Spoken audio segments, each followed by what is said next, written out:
Good morning my dear children. मैं रामविलास यादव, प्रधानाचार्य महादया इंटर कॉलेज हरगनपुर बिजौरा गाजीपुर से कक्षा 9 के बच्चों को मेंस्ट्रुएशन के अध्याय 13.1 पॉइंट पढ़ाने जा रहा हूँ, जिस अध्याय में घनाभ, घन, बेलन, शंकु, गोला इत्यादि के बारे में जो है कि बताया जाएगा। लेकिन इस वीडियो में आपको मैं घनाभ के बारे में विस्तृत जानकारी दूंगा।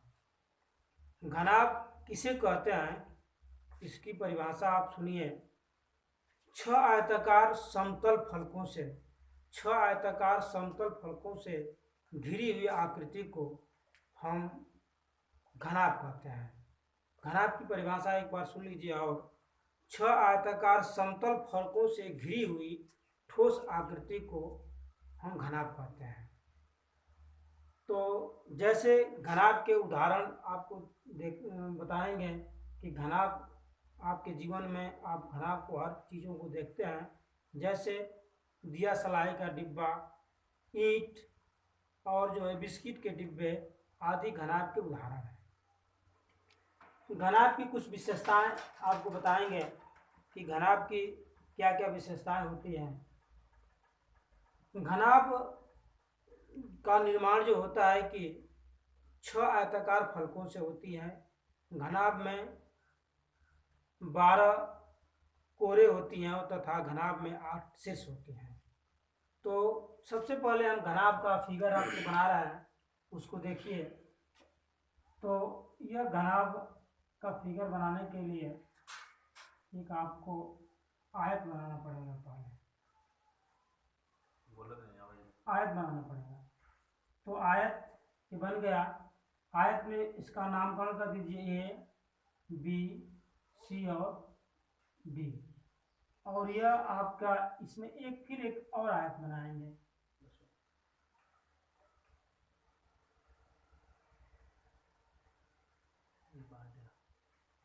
इसका नाम रख दीजिए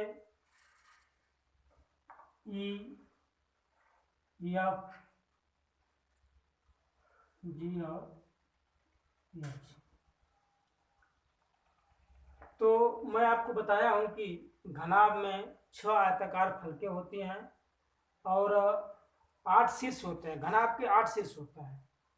तो घनाभ के 8 शीर्ष आपको गिना रहा हूं कौन कौन होते हैं। यहाँ देख लीजिए ए, बी, सी, डी, यानी 1, 2, 3, 4, 5, 6, 7, 8 यही घनाभ के शीर्ष होता है। फिर इसको आप इस तरह मिला देंगे,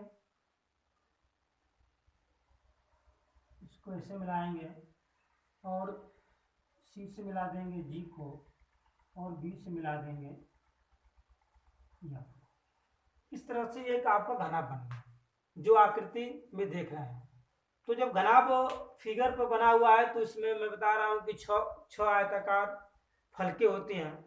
तो आप समझने में थोड़ा दिक्कत होती है, तो एक मैं फिगर के द्वारा आपको समझा दे रहा हूं कि घनाभ में 6 फलके कौन कौन होती हैं।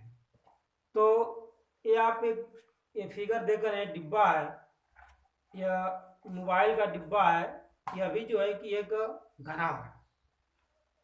तो घनाभ में 6 फलके देख रहे हैं। ये ऊपर वाली एक फलक है, एक आयताकार फलक है जिसमें लंबाई है, चौड़ाई है। उसी तरह से ठीक इसके नीचे एक फलक है, इसकी लंबाई और इसकी चौड़ाई है। तो 2 फलक। और एक यहाँ भी देख रहे हैं, इसकी लंबाई और इसकी चौड़ाई है, तो ये हो गई तीसरी फलक। और यहाँ भी देख रहे हैं एक ये लंबाई और चौड़ाई हो गई, तो चौथी फलक। और यह हो जाएगा आपका यह लंबाई और चौड़ाई 5वीं, और इधर हो जाएगा लंबाई और चौड़ाई जो है कि 6वीं। तो इस तरह से घनाभ में 6 आयताकार फलके आप देख लिए हैं। यह घनाभ का 6 आयताकार फलके होते हैं। और मैं घनाभ के आपको शीर्ष के बारे में बता रहे थे कि घनाभ में 8 शीर्ष होते हैं।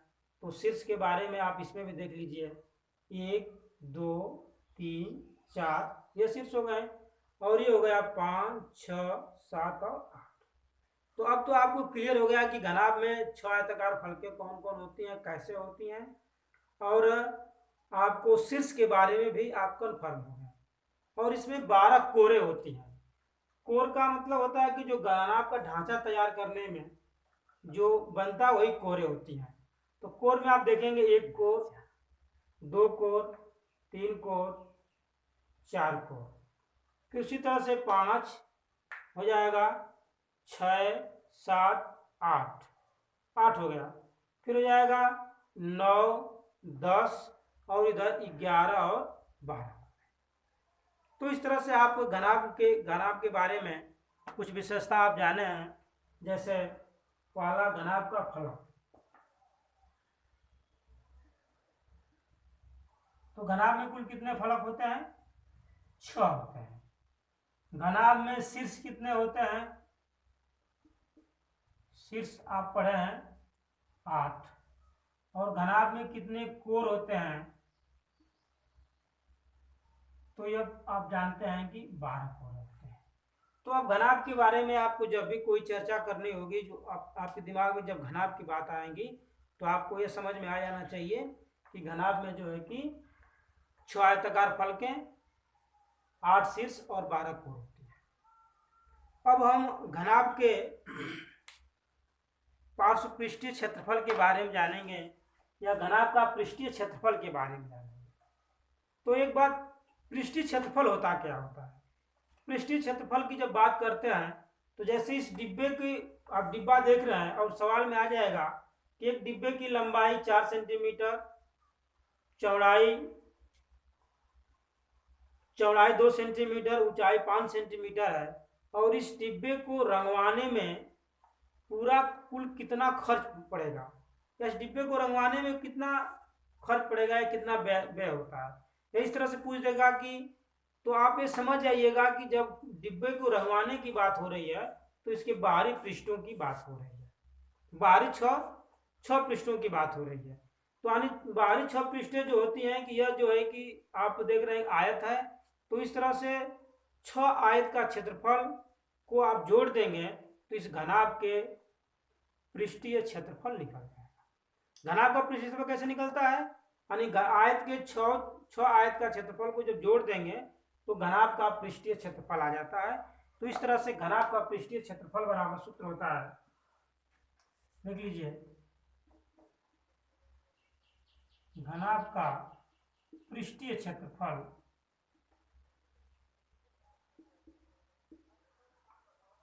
बराबर सूत्र होता है 2 कोष्ठ में LB plus BH plus HL होता है। यह घनाभ का पृष्ठीय क्षेत्रफल होता है।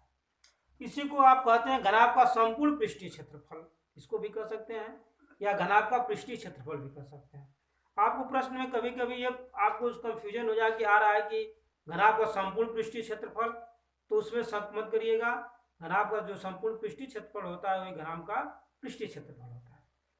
तो घनाभ के पृष्ठीय क्षेत्रफल के बारे में आप समझ गए कि उसके बाहरी पर्त का क्षेत्रफल और बाहरी हिस्सों का क्षेत्रफल निकालते हैं। प्रश्न में कैसे समझेंगे घनाभ का हमको पृष्ठीय क्षेत्रफल निकालना है, इसको समझने का एक आसान तरीका आपको बता रहा हूं कि जब भी पूछे कि बाहरी पेंट को, जैसे एक मकान है, मकान के बाहरी हिस्से को पेंट करवाना है, तो आप समझिए घनाभ का पार्श्व पृष्ठीय क्षेत्रफल पूछना है। एक आता है घनाभ का पृष्ठीय क्षेत्रफल। दूसरा आपको बताएंगे हम घनाभ के पार्श्व पृष्ठीय क्षेत्रफल क्या होता है, इसको देख लीजिए। घनाभ का पार्श्व पृष्ठीय क्षेत्रफल, पार्श्व पृष्ठीय क्षेत्रफल बराबर, पार्श्व पृष्ठीय क्षेत्रफल होता है 2 कोष्ठ में L plus B into H होता है। तो इसमें इसको थोड़ा समझिए, घनाभ का पार्श्व पृष्ठीय क्षेत्रफल और घनाभ का पृष्ठीय क्षेत्रफल में अंतर का, शब्दों का थोड़ा थोड़ा अंतर है, इसमें थोड़ा इसको गहराई समझेंगे कि पार्श्व पृष्ठीय क्षेत्रफल कब लगाते हैं और कब पृष्ठीय क्षेत्रफल होता है। जब संपूर्ण क्षेत्रफल पूछेगा उसका, तो आप तो आप समझेंगे घनाभ का पृष्ठीय क्षेत्रफल। और जब पार्श्व पृष्ठीय क्षेत्रफल की बात होती है तो उस समय जो है कि घनाभ के ऊपर और नीचे, जैसे आप इस डिब्बा को देख रहे हैं तो इसके ऊपर का क्षेत्रफल और नीचे का क्षेत्रफल, दोनों के क्षेत्रफल को छोड़कर इनके चारों दीवारों का जो क्षेत्रफल होगा वही पार्श्व पृष्ठीय क्षेत्रफल होता है। वही क्या होता है? पार्श्व पृष्ठीय क्षेत्रफल होता है। पार्श्व पृष्ठीय क्षेत्रफल की जब बात आएगी तो ऊपर का फलक और नीचे के फलक के क्षेत्रफल को छोड़कर इनके चारों दीवारों का जो क्षेत्रफल होगा वही इसका पार्श्व पृष्ठीय क्षेत्रफल होता है। तो कभी कभी क्वेश्चन इस तरह से बनते हैं कि एक कमरे की लंबाई 8 सेंटीमीटर, ऊंचाई 10 सेंटीमीटर, चौड़ाई 5 सेंटीमीटर है, तो इस कमरे के चारों दीवारों को रंगवाने का खर्च ज्ञात कीजिए। यह आपसे पूछ देगा कि रंगवाने का खर्च कितना होगा, तो आप इस तरह समझ जाइएगा कि इसका मतलब कि हमें घनाभ का पार्श्व पृष्ठीय क्षेत्रफल पूछ रहा है। तो इस बात को आप कंफर्म होगा ना कि पार्श्व पृष्ठीय क्षेत्रफल क्या होता है। तो अब आप आगे देखेंगे घनाभ के, हम बताएंगे आपको विकर्ण। घनाभ का विकर्ण क्या होता है? घनाभ का विकर्ण, विकर्ण बराबर होता है √L² + B² + H²। घनाभ की विकर्ण क्या होता है? जैसे घनाभ की विकर्ण की लंबाई या घनाभ का विकर्ण बराबर भी लिख सकते हैं आप, या घनाभ का विकर्ण की लंबाई कर दीजिए। घनाभ की विकर्ण की लंबाई बराबर क्या हो जाएगा? L² + B² + H²। L का मतलब लंबाई, B का मतलब चौड़ाई, H का मतलब ऊंचाई। तो घनाभ के विकर्ण के बारे में समझिए, घनाभ का विकर्ण क्या होता है। घनाभ का विकर्ण, घनाभ में 4 विकर्ण होते हैं। इसको आप जान लीजिए कि घनाभ में विकर्ण की संख्या पूछी जाएगी तो बता दें घनाभ में 4 विकर्ण होते हैं। तो जैसे मान लीजिए इस डिब्बे को देख रहे हैं, तो इस डिब्बे का यहां से यहां तक जो ये जो रेखा खींचेंगे, ऐसे मान के चलिए, यहाँ इस बिंदु से इस बिंदु का भाग जो होता है इसका विकर्ण कहलाता है, और यहाँ से यहाँ तक एक विकर्ण होता है। तो 2 विकर्ण यहाँ हो गए और 2 विकर्ण इसमें हो जाएंगे, यानी घनाभ में कितने विकर्ण हो जाएंगे? 4 विकर्ण हो जाएंगे। और इसी घनाभ के विकर्ण की जब लंबाई पूछी जाएगी आपसे, तो आप तुरंत लिख लीजिएगा कि लंबाई का वर्ग धन चौड़ाई का वर्ग धन ऊंचाई का वर्ग। तो घनाभ के बारे में इतनी चीजें आप जान लेते हैं कि फलक, शीर्ष, कोर, विकर्ण, घनाभ की पृष्ठ क्षेत्रफल, घनाभ का पार्श्व पृष्ठीय क्षेत्रफल और घनाभ के विकर्ण की लंबाई। इतने सूत्र आपके घनाभ के सवाल को हल करने के लिए काफी है। कुछ ट्रिक आपको बता रहे हैं जैसे समझने के लिए। सवाल में अगर सीधे सीधे पूछ देता है कि एक कमरे की लंबाई 10 मीटर, चौड़ाई 5 मीटर, ऊंचाई 15 मीटर है, तो इस कमरे के विकर्ण की लंबाई बताइए, तो आसानी से आप इसका लंबाई, चौड़ाई और ऊंचाई का वर्ग करके वर्गमूल निकाल लेंगे तो मिल जाएगा। लेकिन कुछ सवाल ऐसे होते हैं कि पूछेगा कि एक कमरे की लंबाई 10 मीटर, चौड़ाई 5 मीटर, ऊंचाई 15 मीटर है, तो इस कमरे में कितनी लंबी से लंबी छड़ रखी जा सकती है। तो आप ये समझ लीजिएगा कि यह घनाभ के विकर्ण की लंबाई पूछी जा रही है। तो बच्चों अब ज़्यादा इसमें डिटेल नहीं बताएंगे, जो बताना था आपको बता दिए, काफ़ी समय भी लगेगी, और आप इन्हीं सूत्रों के सहारे से घनाभ के सवाल को हल कर सकते हैं। तो आपका कक्षा 9 का अध्याय 13 का जो लेसन है 13.1 में घनाभ के बारे में यह है। इस पर एक आध 2 सवाल आपको मैं बोल रहा हूँ, सवाल को आप सुनिए और उसको बाद इसके हल कर दीजिए। जैसे देख लीजिए ये